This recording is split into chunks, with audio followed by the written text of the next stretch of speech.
प्राचीन ओलंपिक खेलों की शुरुआत ग्रीस के ओलंपिया की घाटी में हजारों साल पहले हुई थी।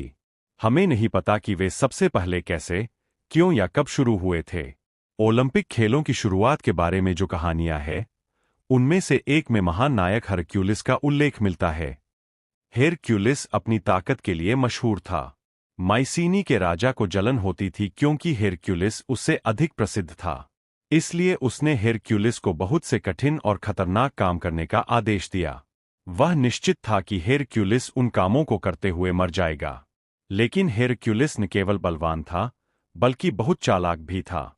उसने उन 12 खतरनाक और कठिन कार्यों को पूरा करने के तरीके खोज लिए।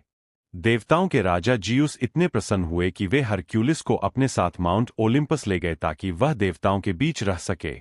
उन्होंने हरक्यूलिस के सम्मान में ओलंपिक खेलों की भी शुरुआत की। कई सौ वर्षों बाद 1896 में बैरन पियरे दे कुबर्तिन नामक एक युवा फ्रांसीसी व्यक्ति ने आधुनिक ओलंपिक खेलों की शुरुआत की। वे चाहते थे कि दुनिया भर के लोग एक साथ आए और मित्रतापूर्ण भावना से प्रतियोगिता करें। ओलंपिक खेल हर 4 वर्षों में एक बार आयोजित किए जाते हैं।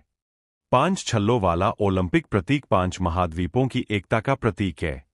छल्लों के रंगों नीला, काला, लाल, पीला और हरा में से कम एक रंग हर उस देश के ध्वज में पाया जाता है जो ओलंपिक खेलों में भाग लेता है। लैटिन भाषा में लिखा गया ओलंपिक आदर्श वाक्य है, तेजतर, ऊंचतर और शक्तिशालीतर। कुबर्तिन को लगता था कि यह दुनिया भर के महान खिलाड़ियों के लक्ष्य का वर्णन करता है। खेलों के शुरू होने से कुछ हफ्ते पहले ग्रीस के ओलंपिया घाटी में ग्रीक वस्त्र पहने एक महिला ओलंपिक मशाल जलाती है। कई प्रतिभागी अलग अलग देशों से होकर मशाल को बारी बारी से लेकर चलते हैं।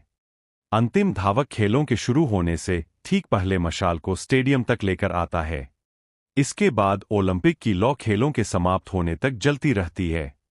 समापन समारोह में इस लौ को बुझा दिया जाता है। अब सभी खिलाड़ियों के घर लौटने का समय होता है। कुछ विजेता होते हैं और कई हारने वाले। विजेता उस कठिन परिश्रम और प्रशिक्षण के बारे में सोचते हैं जो उन्हें खेलों तक पहुंचने के लिए करना पड़ा, और उनमें से कई लोग यह सोचकर खुश होते हैं कि भले ही वे नहीं जीत पाए, लेकिन उन्हें अपने क्षेत्र के सर्वश्रेष्ठ खिलाड़ियों के खिलाफ प्रतिस्पर्धा करने का अवसर मिला। शायद वे बैरन डी कुबर्टिन की दी हुई शानदार सलाह को भी याद करते हैं। सभी ओलंपिक प्रतिभागियों के लिए उनका संदेश था, ओलंपिक खेलों में सबसे महत्वपूर्ण बात जीतना नहीं, बल्कि भाग लेना है। अगर आपको यह वीडियो पसंद आए तो कृपया लाइक, टिप्पणी, शेयर और सब्सक्राइब जरूर कीजिए।